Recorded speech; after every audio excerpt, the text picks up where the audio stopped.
edition Tuesday, going over some big-time college football. Thank you for joining us. George Whitfield, joined by two-time national champion, Clemson running back Darien Rencher. Darien, how are we doing, man? Doing good, man. We're in the middle of the season. It's a good time for college football. A lot of good games this past weekend. Excited to be on with my guys. Good. And just as you and I prior discussed, your Clemson Tigers continue to find the right exit. Each weekend, they keep easing on out of these bear traps. We're also joined by the prodigal son of the Razorbacks, Woo Pig Sooie, the quarterback, the man, the cowboy, Clint Stoerner. Sir, how we doing?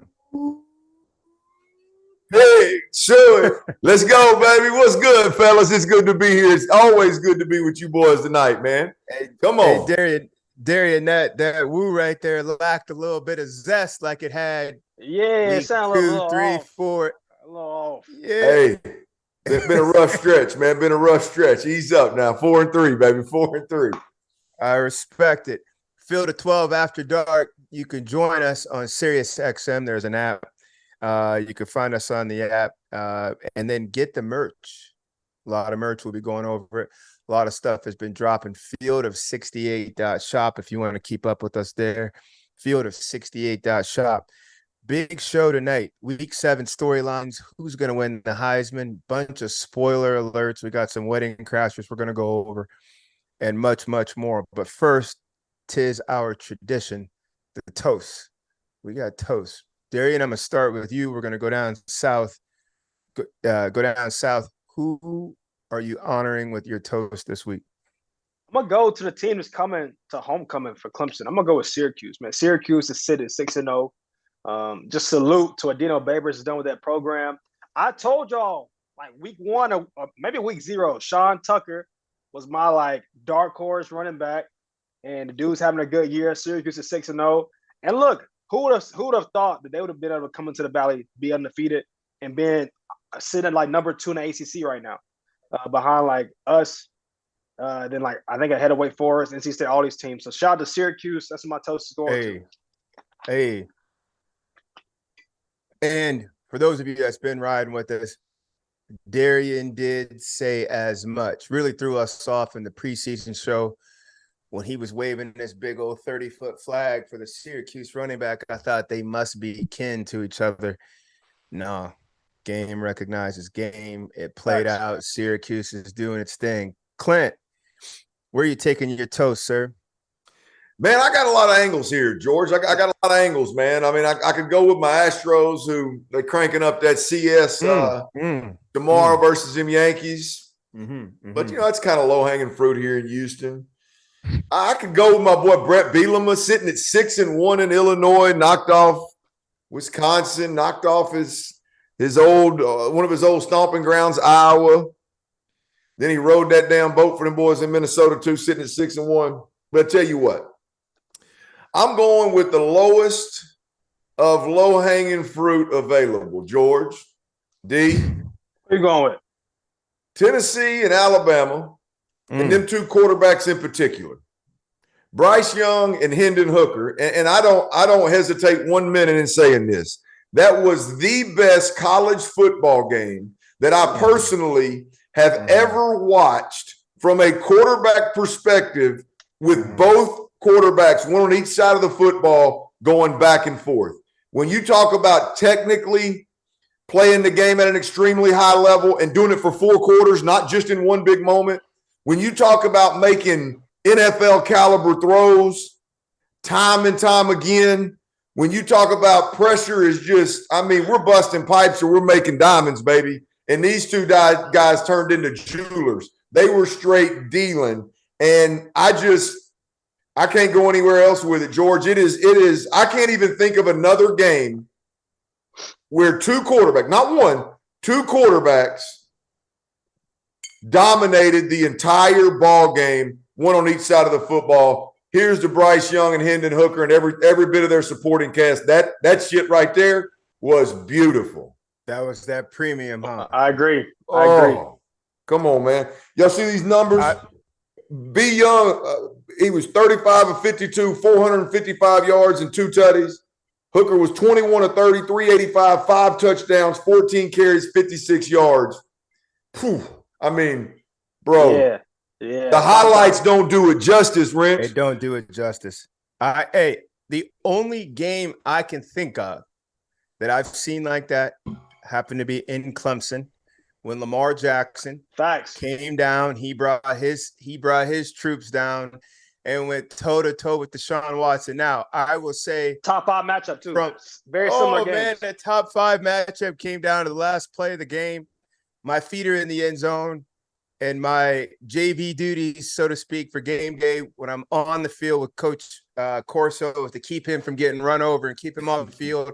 We're hip to hip watching this thing, and it was just like watching Nadal and Federer and Nadal, and it was just like that with Hooker and Clint.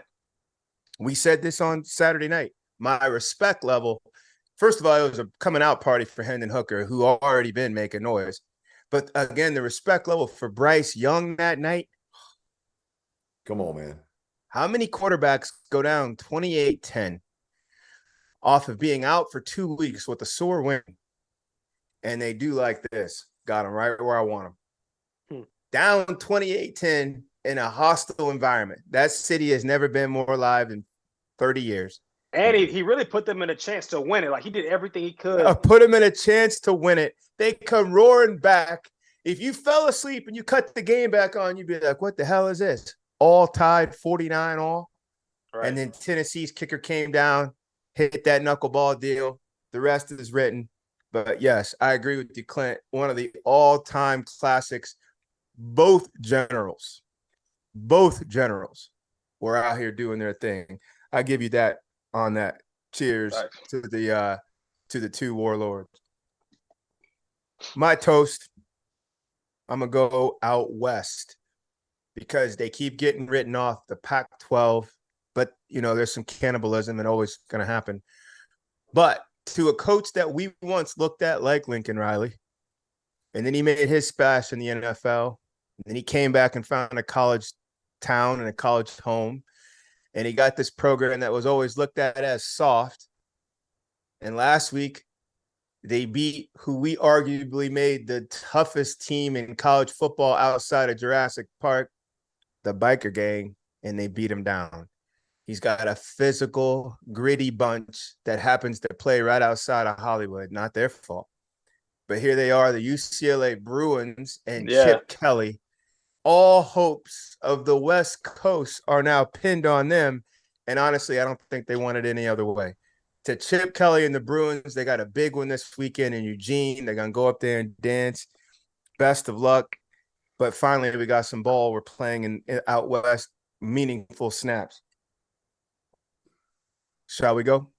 Field of 12, college football. If you're joining us, grab something to sip. We want to help you be the smartest one in the room tomorrow when you go to work, you go to class, you're going to roll with us. Darien Rencher, 2-time national champion, and Clint Stoerner, voice of the Dallas Cowboys, prodigal son of the Razorbacks. Fellas, let's start with where Clint just took us. Tennessee and Alabama theoretically just switched in the polls.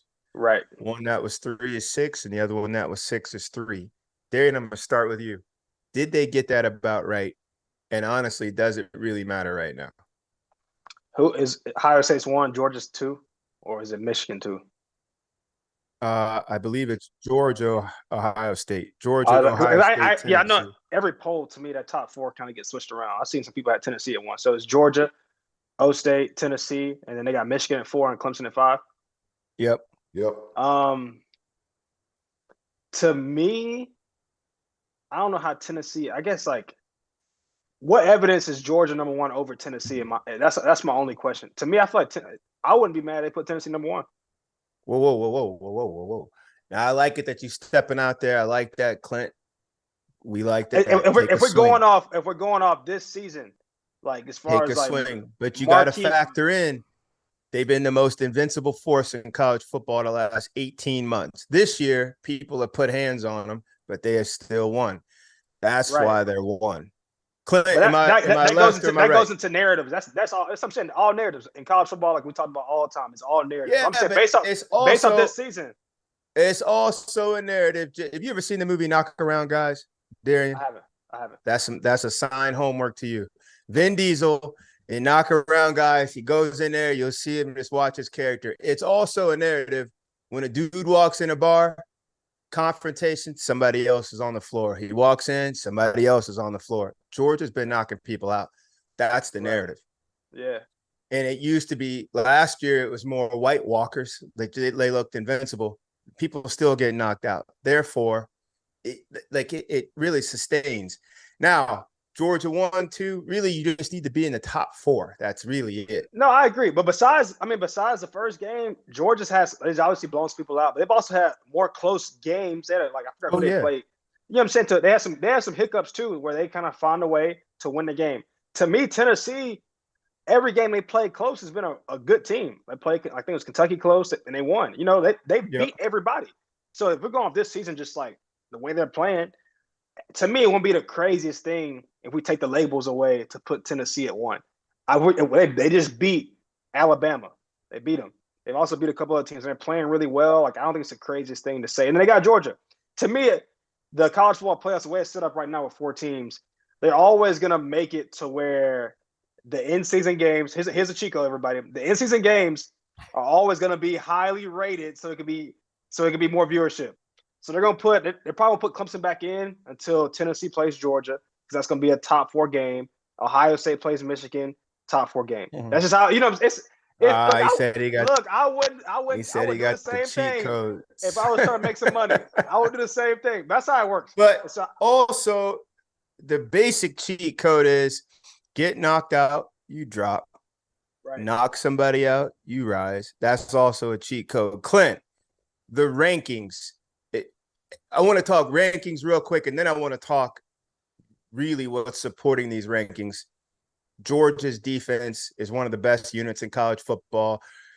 Tennessee's offense is one of the best units in college football. And just my outsider look, Ohio State seems to be the most well-rounded, and Michigan feels like they get the most out of all their, they squeeze the most out of all their juice. Alabama is not as dominant as it's been, and I think we're holding them against their old standard. If you didn't know who Alabama was and they just played in all black with all black helmets, you'd be like, damn. But you're like, well, the Roman army was taking out villages a lot faster than that in the past. Now that's going to take them 3 days to get through a village. It's just, I feel like they're getting held up against their own standard.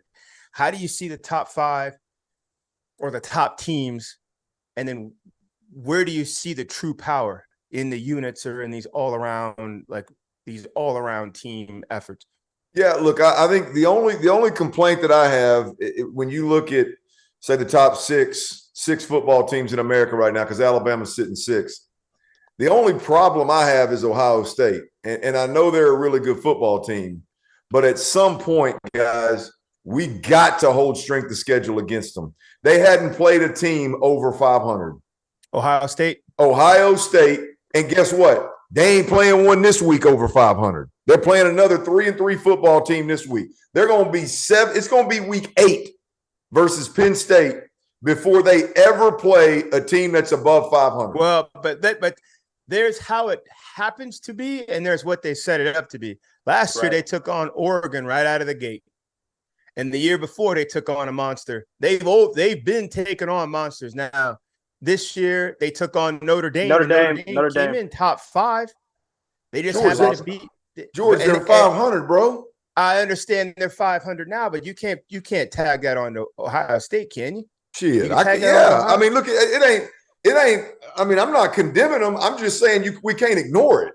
These other teams. Look at this. We're talking Georgia plays number 10, Oregon straight out of the back, and I'm talking about number 10 right now, not when they played them. Number 10 right now, 49-3. Tennessee plays Alabama, number 1 through 3. You take your pick. Right now, number 6, 52-49. Michigan's played number 16. Clemson's played NC State and Wake Forest, a top 25 team and a number 13 overall team. And they got Syracuse this week, top 15. I mean, at some point with Ohio State, I get the eye test. It's a beautiful thing. But at some point, we got to sit down and go, shit, man. If you can play 500 or worse football teams the first 7 weeks of the season, like we just can't keep you at the top. At some programs, yes, I agree. Ohio State, the bona fides come with them. The bona fides come with them at Ohio State. Let's get real now. The point is, it's a real point. It don't fit on Ohio State. That's a silverback. That's I disagree. You trying to? I disagree. I disagree wholeheartedly. That sport jacket off the rack and put it on a silverback. It ain't gonna fit them. Ohio State. Do you have any question that Ohio State couldn't go in here and beat any of these top 6 teams? Do you have any question about Ohio State leadership, ground game, air game, defense? Do you have any question that they couldn't beat one of these top 5 teams? I think Ohio State could stand toe-to-toe with any of these top teams in America right now. But the fact of the matter is, George, we ain't seen them do shit. We ain't seen them do it. You got to play your schedule. I understand that. I understand that. But at some point, G, there is something called strength of schedule for a reason. At some point, we got to go, hey, man, sorry about your luck. Your schedule wasn't worth the shit this year. Well, so let me ask you that. So Georgia played Oregon. Then they also played Kent State, and they were tied deep in the third quarter with Kent State. Then they go to Missouri. I don't remember anybody trembling for Missouri in the last 50 years. And they snuck out of Missouri with that. Right. Are we running after the Georgia Bulldogs to then question them and try and yank them out of the deal? Alabama messed around and almost got beat second game of the season in Austin to a Texas team that only beat Iowa State by 3 at home, same field. Are you really saying Alabama and Iowa State are that close? Technically, based on Texas, they're 4 points difference. Like, you got to come on now. You got to come on. No, we're not talking about Iowa State. We're talking about the top 6 teams in the country. I understand that, but if you put it in perspective, and there's Alabama played nobody. Say who? There's one team that ain't played nobody in the top 6 teams in America. There's one team in the whole Ohio State. It's the only top 6 that hasn't played an above 500 at kickoff. Ohio State hosted a top 5 Notre Dame. Wheels came off. Georgia hosted a top 10 Oregon. They both came through the game. Ohio State lost its best player in the first quarter and still handled business.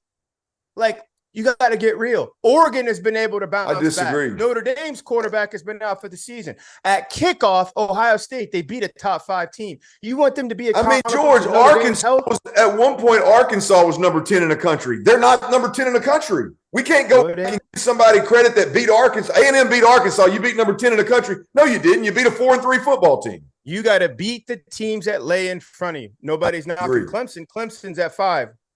They got any marquee wins? Oh, yes. Let me pause and stop the show. Yeah, come on. They play Wake Forest as a top 25 match. Wake Forest. That's true. And honestly, Wake Forest is one lost football team. One lost football team now. And they should have beat Clemson to be all the way real. Shoulda, woulda, coulda. Alabama should have beat Tennessee, but they didn't.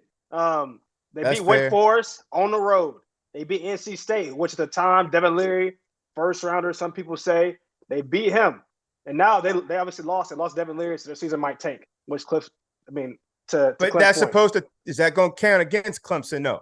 Because NC State they'll have a struggle winning at the rate they were winning with their leader. Leader's out. Yeah, just like Notre Dame's leader was out. But then Clemson plays Syracuse, top 15 game this week. So out of the last 4 games, Clemson's had 3 top 25 games. So strength of schedule, I just think that to me, it's not to say they should be out of it. It's more to create some competitiveness or differentiate. Like, here are the facts. That's why I think Tennessee. To me, it would be crazy. I like. Yeah, G. Just to be clear, let me be clear real quick, G. Like, I'm just saying it's a topic of conversation. It should be a topic of conversation. Ohio State is a top 4 team in the country. Nobody. I mean, nobody would say they're not.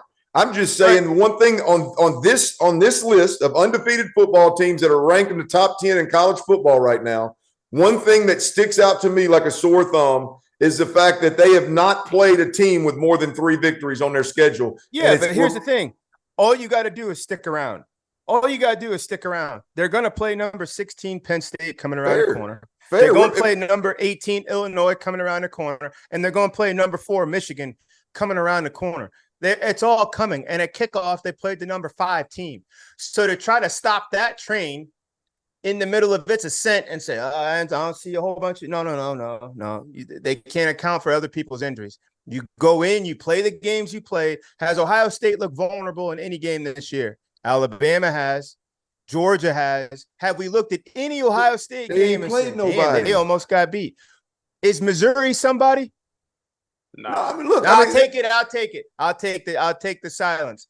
Texas, are you saying Texas is now somebody? Texas, all right, though. What are we talking about? I'd be pissed if I was a program and somebody called me all right, though. Nah. What does that have to do? What does that have to do with Ohio State not playing anybody? They played Notre Dame at kickoff. They're 5.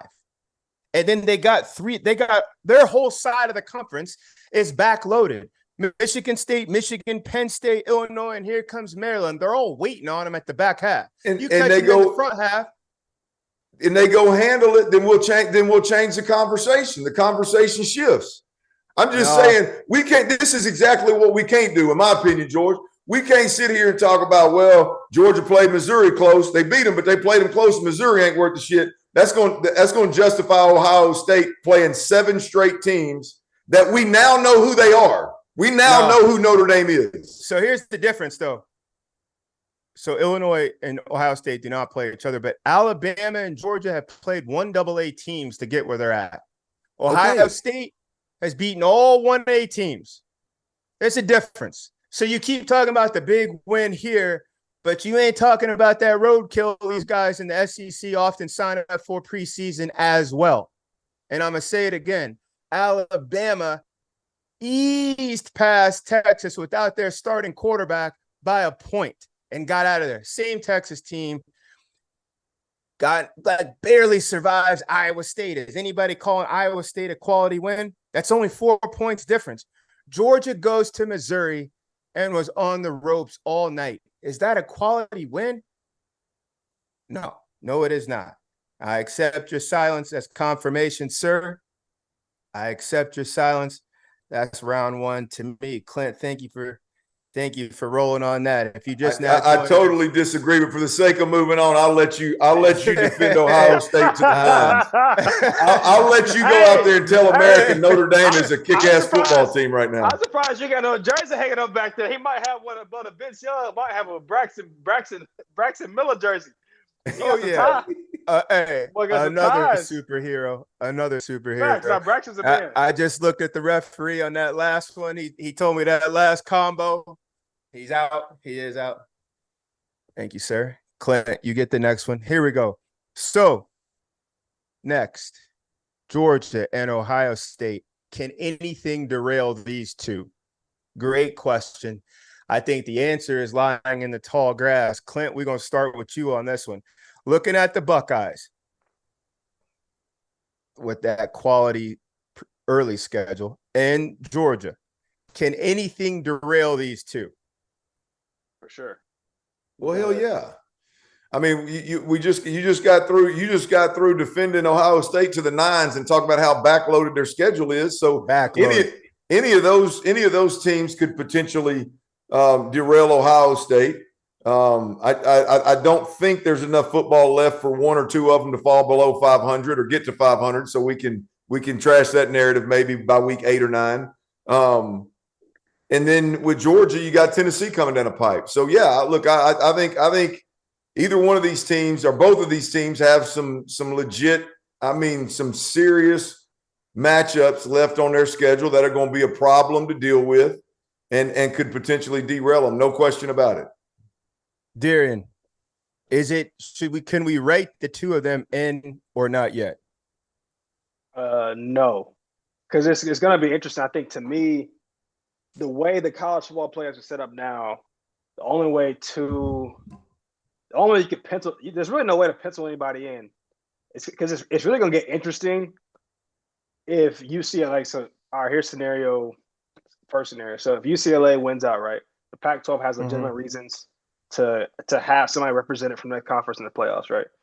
And you look at the Big Ten.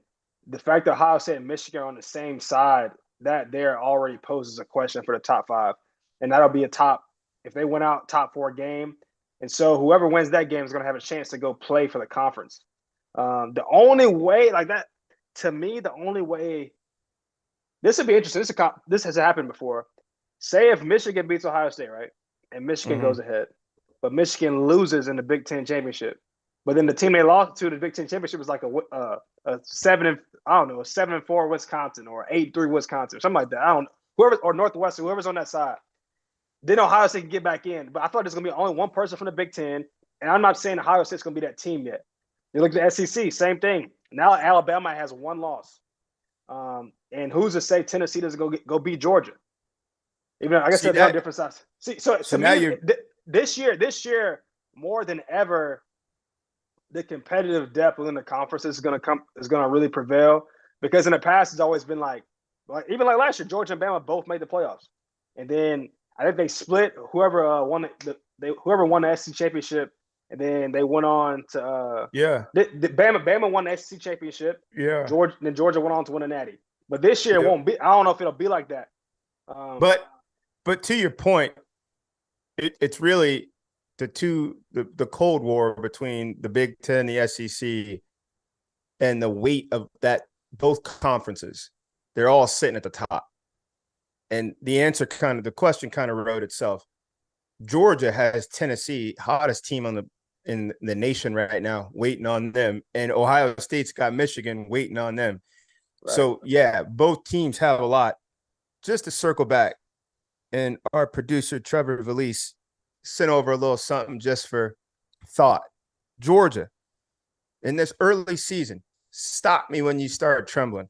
They've played Samford, Kent State, Missouri, and Vandy. Right. Their schedule's backloaded too. Here's also but let me roll this over. Alabama played Utah State, University of Louisiana at Monroe, and they got what was left of Vanderbilt from Georgia.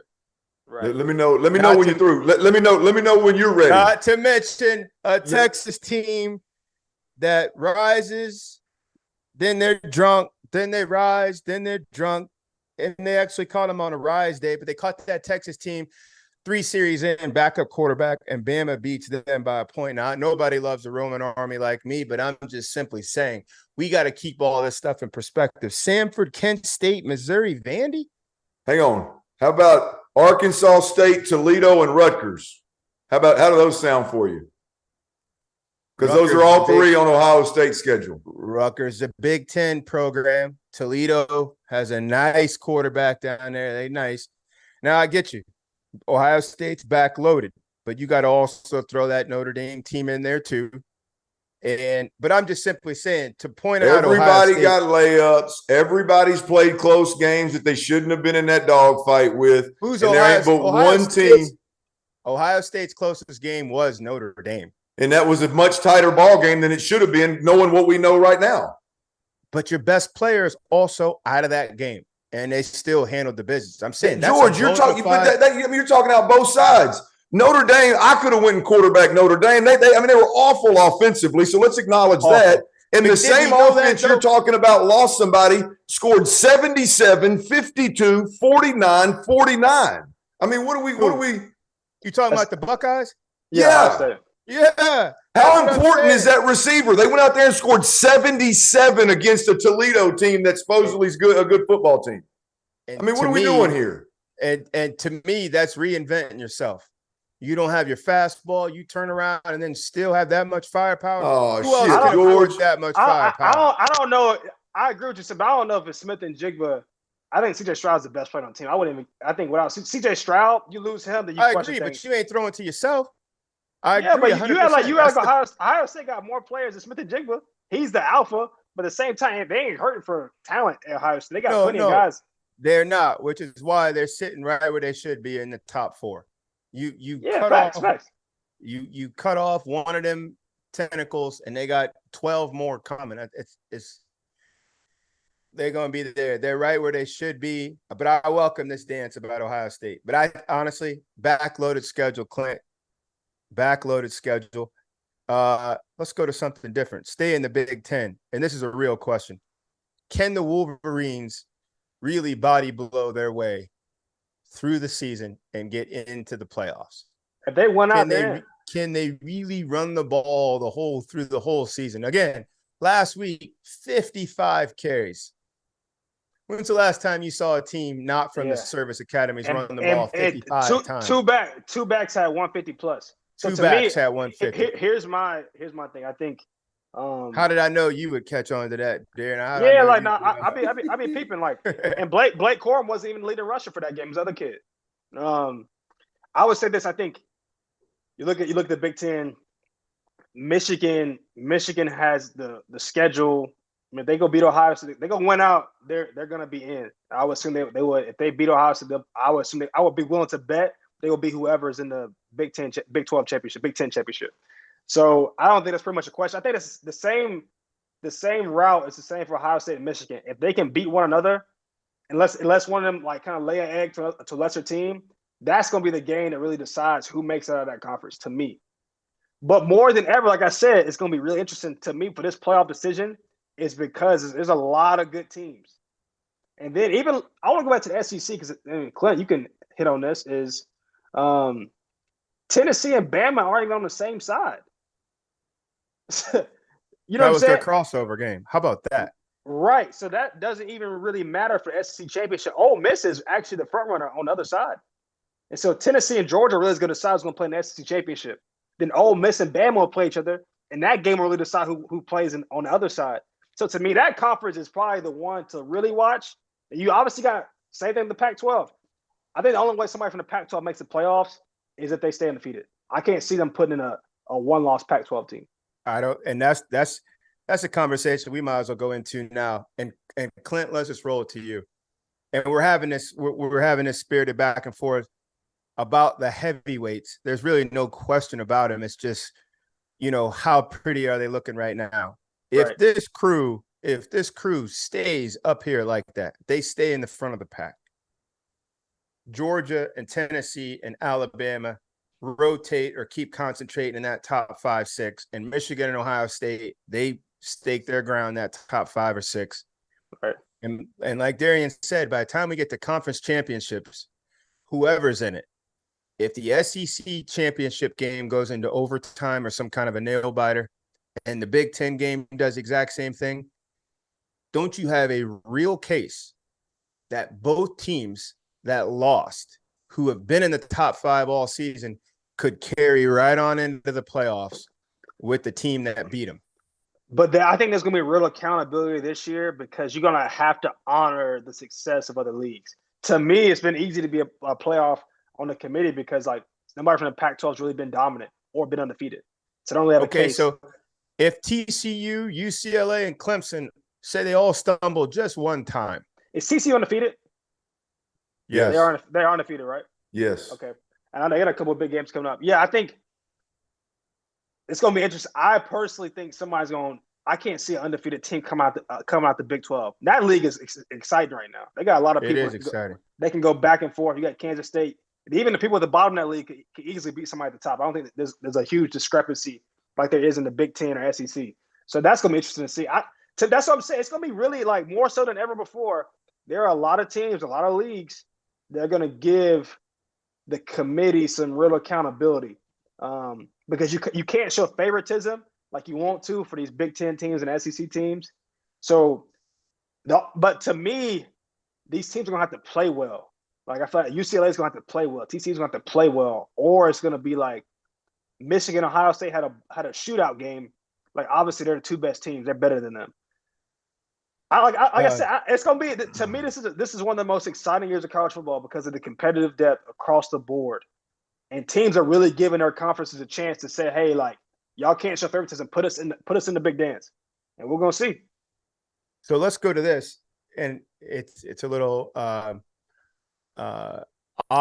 to throw this ball to Clint, but I'm going to go to Clint first. And Darien, I want you to come back on the other end of it. We've been talking strength of schedule. We've been talking about how bona fide are these heavyweights. There's one we haven't really talked about, and they're in arguably the weakest of the Power Fives, them and the Pac-12. I'm talking about the ACC big dog Clemson. Clint, if Clemson remains in the top 5, do they need to be undefeated to stake a claim in the playoffs?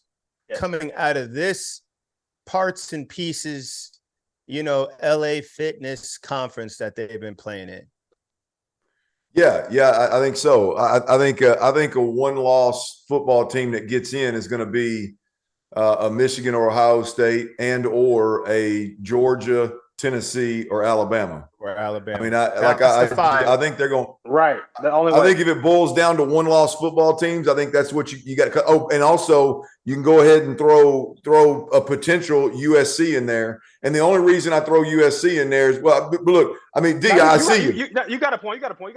My only point is that logo on that helmet means something. Fact. Being out there on the West Coast means something. Yeah. And the way they lost too. That game could have went either way. I'm just when it comes down to a one-loss football team getting in, I think it's gonna be an SEC team, one of the 3 I just mentioned.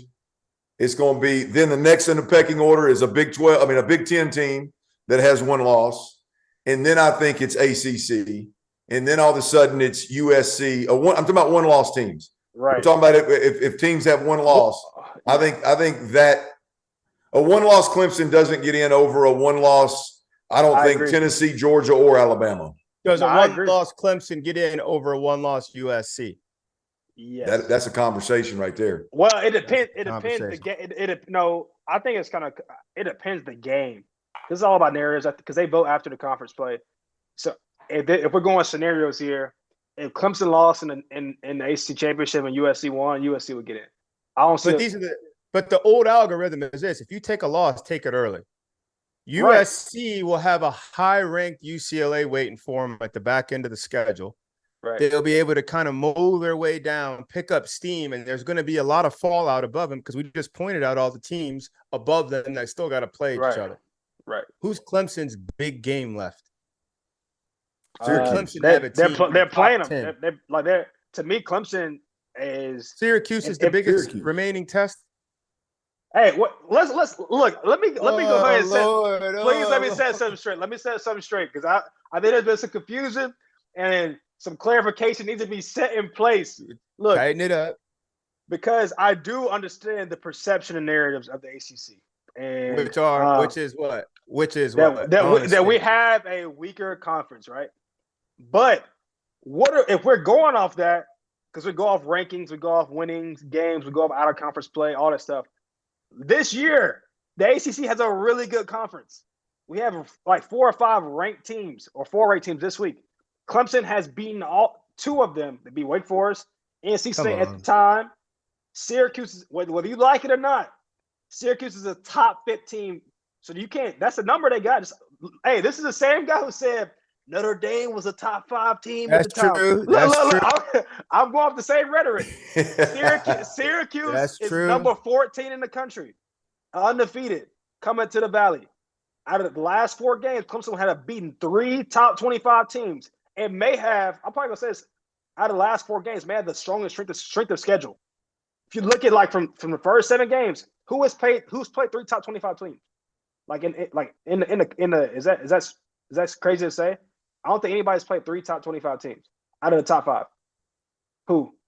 Because Michigan just played their first big game against Penn State. Oregon, and Georgia. Who has Georgia played top 25? Bama. Texas wasn't ranked. They just played Tennessee. Tennessee. Are you talking about right now, or are you talking about when they played? I'm saying through 7 games, who's played 3 top 25 games? Tennessee's played 4. What's that mean? You could have played 22, 23. When they played them. When they played. Okay. When they played them. That's my point. I get it. Clemson's strength of schedule is up there with the best of them. And so, all to say, to answer the question, a one-loss Clemson don't get in. I'm the first one to tell you that. That's just, and we know that. I respect that. Every time we got in the playoffs, we've had to win. We had to win it all. We don't get in with one loss. We did get in. Actually, take that back. We did get in 2020. We beat Notre Dame in the conference championship. That's only because Notre Dame was a top 4. So we kind of and it was also a different looking Clemson team, and then the rest of the conference looked a little bit different. Let's transition this from the heavyweight teams, fellas. Let's go over here to the heavyweight players.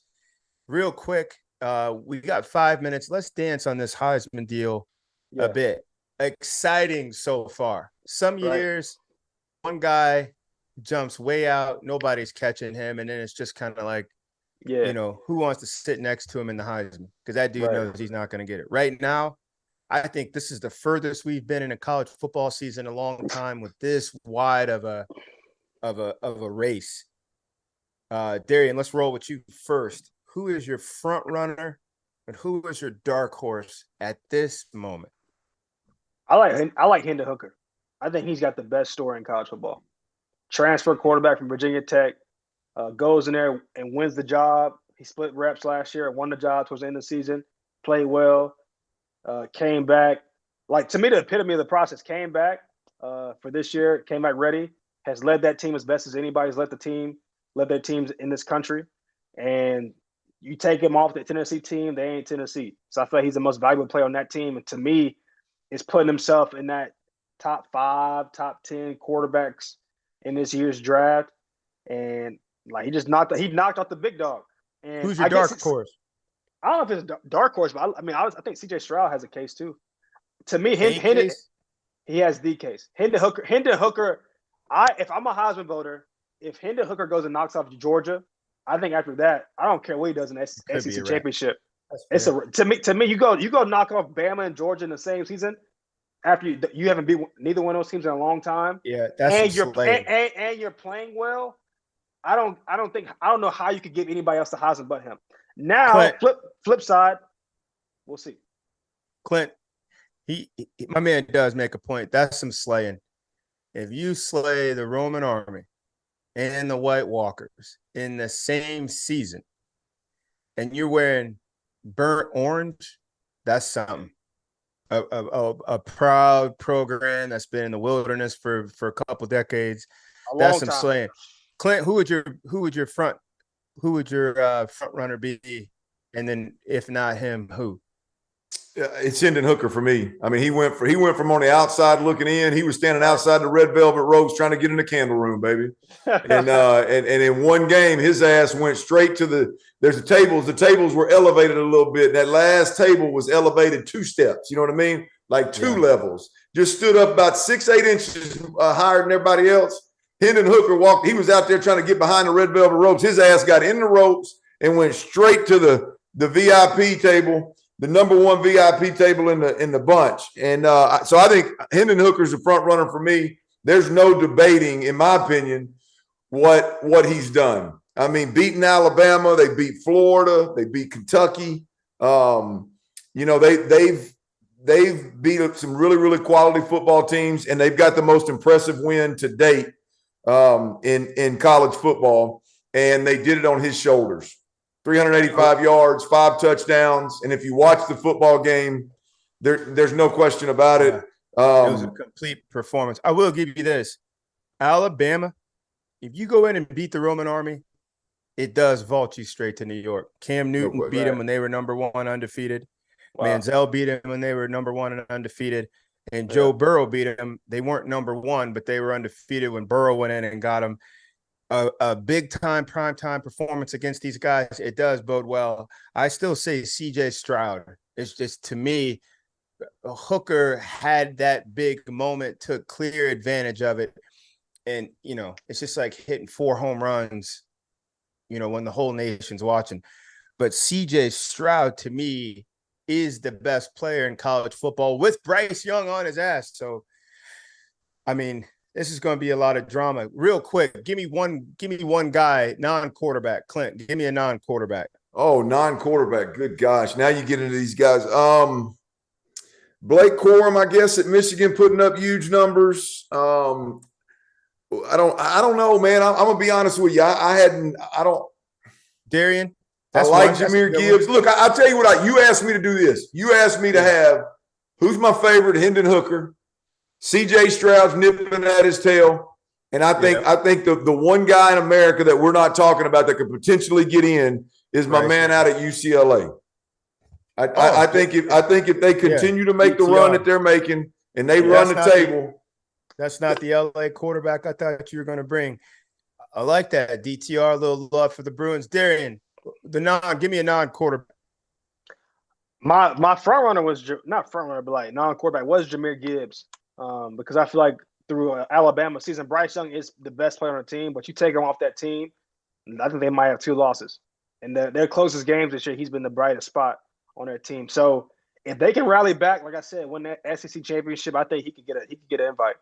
Hey, here's the deal. Here's the deal, D. You're spot on. The problem with Gibbs, I went back and looked. He ain't got the numbers to get invited. But if you really, I mean, if we're really talking, if you watch the tape. Oh, I agree. But we ain't talking about me and you. We're talking about what I love about what Jahmyr Gibbs has done. He doesn't have the resume right now. I don't think to be that guy. Right. But what I love is the minute that Bryce Young went down, he went for 206 on the road against Arkansas and helped them win the game late. Yep. Bryce Young can't play against A&M. He goes for $154. Yep. Tennessee, biggest game of the season for him. He goes $103 and then he had almost 10 yards a damn catch in catching the football, receiving. So I'm with you. That would be the one guy that I think on the out, not non-quarterback that I think we could talk about, but I don't know that he's got a resume to even get considered. Any other team, he's in there. He's Alvin Kamara, but Michigan relies, and counts on Corum. Gibbs is a big contributor, but they're not led by him. Let's switch over now to a couple wedding crashers. And fellas, there's 3 games that'll all factor in here to some real big national ramifications. Let's just start out here in the Big 12. You got number 8 TCU hosting 17th ranked Kansas State. TCU 6-0, Kansas State 5-1. TCU has in these last 3 weeks has played as good a ball as anybody in the top 10. Like some real complete games, starting off with that beatdown against Oklahoma, which looks a little less shine each week we get away from that game. But regardless, how do you see this playing? Is TCU, do they control their own destiny? Let's just go like that. Like control their own destiny to where? To the playoffs? Yeah, to the playoffs. I'm gonna make this take. If everybody wins out from every conference, TCU doesn't get in. That's a big statement. And I don't disagree with you, because Clemson comes in with legacy and USC comes in with everybody waiting for UCLA. The Pac-12 team. Yeah. I'm taking, if I'm the committee, I'm taking the Pac-12 undefeated over Big 12 undefeated. Maybe I'm undefeated. Yeah. But only because of the logo too. If it was Oklahoma or Texas, they get in. Different. I don't think they letting TCU in over UCLA or USC. Yeah, TCU would have to slay everybody in thirds to get there. Clint, can TCU, do they control their own destiny? I mean, look, here's the thing with TCU. They got to have 0 losses, and I think they're in the conversation with the 1-loss teams. If there is a 4th slot and there is a 1-loss team that's being considered, and TCU has 0 losses, they run the table, I think they're in that conversation. Yes. So I think they control their own destiny. We're speculating big time, but I think if Clemson loses a ball game, they got 1 loss. USC somehow survives with 1 loss, and UCLA doesn't run the table, and any Pac-12 team comes out with 1 loss, I think, and there's a Big Ten and a SEC team that have 1 loss, I think TCU undefeated is strongly in that conversation with those football teams. Yes. Right. TCU Kansas State should be an exciting one down there in Fort Worth. We're going to cut now to an interview on Dagan. Our interview is with Kobe Savage, defensive back for Kansas State.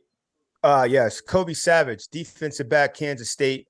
A lot of big plays. Love watching him. High motor. If you got a chance to go on YouTube, look at what he's done so far this season. We're going to take a quick listen here to Kobe Savage of Kansas State. Of 12 by Kobe Savage, Kansas State defensive back. Kobe, I got to start with this. Are you aware that you have the coolest name in college football? I mean, I'm pretty proud of my name. I got a friend at OU, General Booty, so I mean, people really like his name too. Yeah.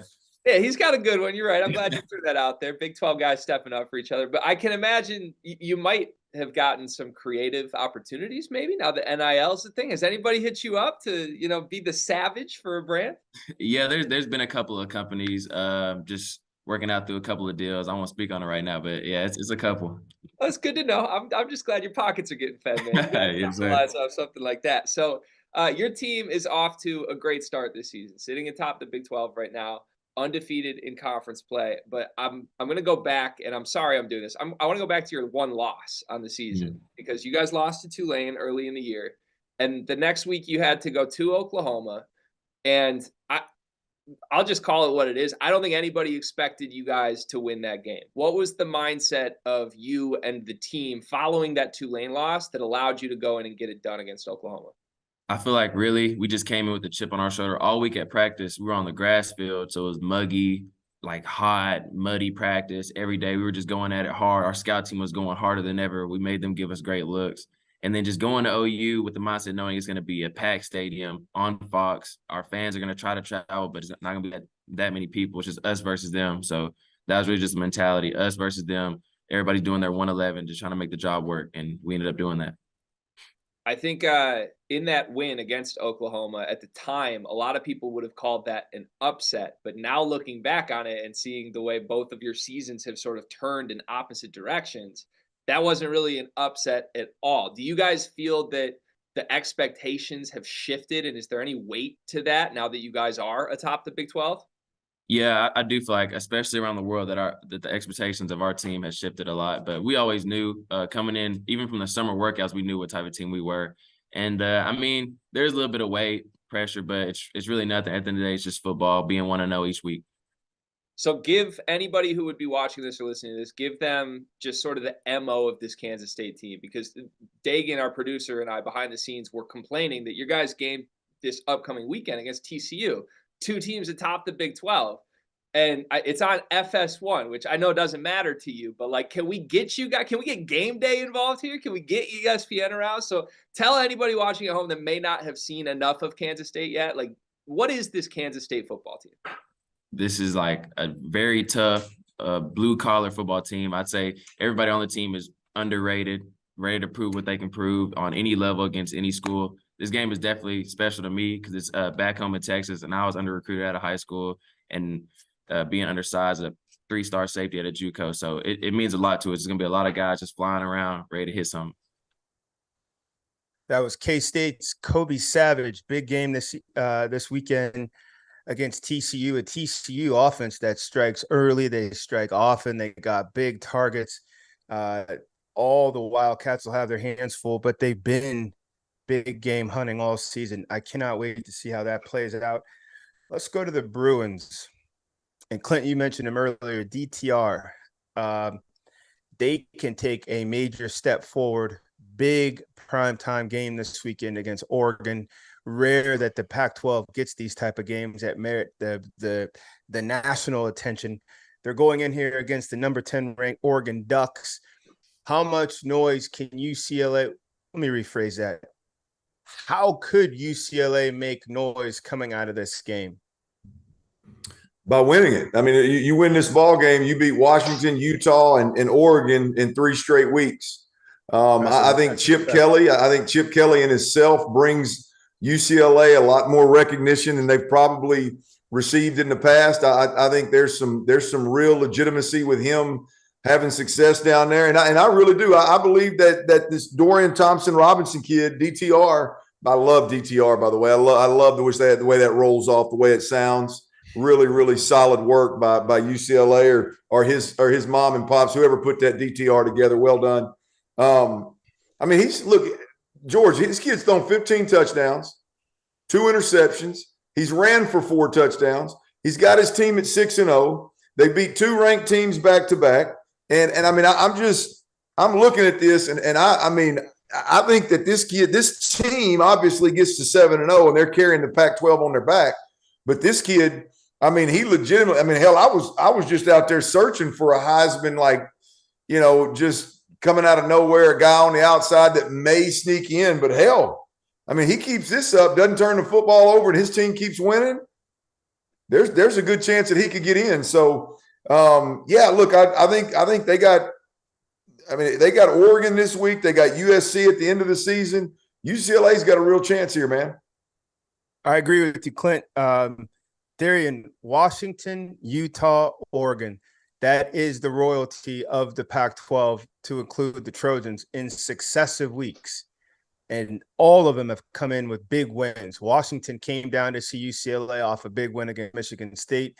Right. Utah had knocked a few people out before they came down to see UCLA, and then the Bruins hopped on them. And then Oregon's been rolling since they got taken apart down there against Georgia. Does UCLA control its own destiny if they win out? And if they meet the Trojans, and the Trojans have been undefeated since that loss, they beat a one-loss Trojan team. Do they control their own destiny?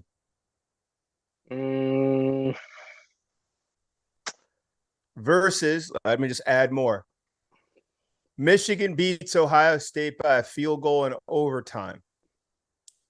Does Ohio State, who we know who they are, and they just lost to Michigan in overtime by a kick, do they merit more consideration for the playoffs than an undefeated UCLA? Yes. Clint? That was too quick, D. I know it's not.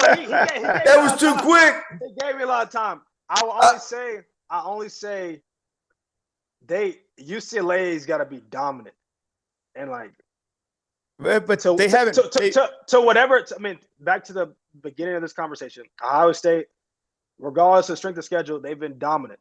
UCLA has won games, so that's the difference, you know. Up until the heavyweight fight, if Ohio State continues to dominate, and then that's a big boy heavyweight matchup between them and Michigan, and they barely lose, and Michigan goes on to run the conference.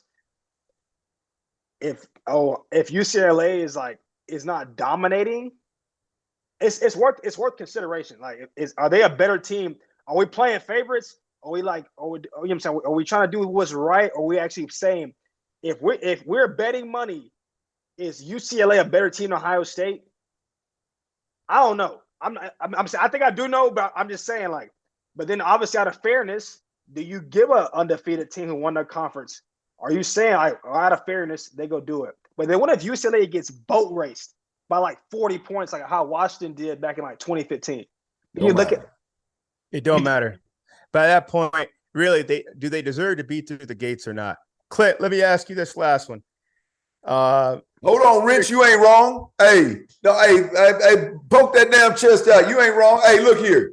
If you play a team full of 500 football teams, if they lose to Michigan, I don't give a shit how they lose to Michigan. If they lose to Michigan, they will have beaten number 16 Penn State and whatever the hell Maryland's ranked at that point in time. They will have beaten 2, maybe 3 teams with a record better than 500. You lose to Michigan, your ass is out. They would have beat the number 5 team in the nation at the time. Man. Hey, by that way of thinking, Arkansas sitting number 10. I like that. Hey, Arkansas is number 10, baby. It's a strong win for them. Come on, man. That's what we doing now. What was your question? I'm sorry, big dog. I was just simply saying, Ohio State, you know what they are. They passed the eyeball test. Should they have a mark, just like Alabama, your case is going to have to be bigger than their case, because Ohio State and Alabama are going to receive the benefit of a doubt. In closing, Syracuse could play spoiler with Clemson. All of the ACC's hopes and dreams are riding with Clemson. They need an undefeated ACC champ to roll through here. Can Syracuse do it, Darien? Yes or no, real quick? Can they? Yes. Will they? No. Clint? No. I think Clemson wins this ball game, but I agree with you wholeheartedly that unless all hell breaks loose in college football, a one-loss Clemson team has a really, really hard time getting in. I don't care what their schedule looks like the rest of the way. Johnny Cochran could not make that case on behalf of a one-loss Clemson team. God rest his soul, and that man can make a case. And that was the show. Field of 12 After Dark. College football on a Tuesday. I hope you join us tomorrow and Thursday, and obviously Saturday, big week 8, on behalf of Clint Stoerner. Darien Rencher. This is George Whitfield.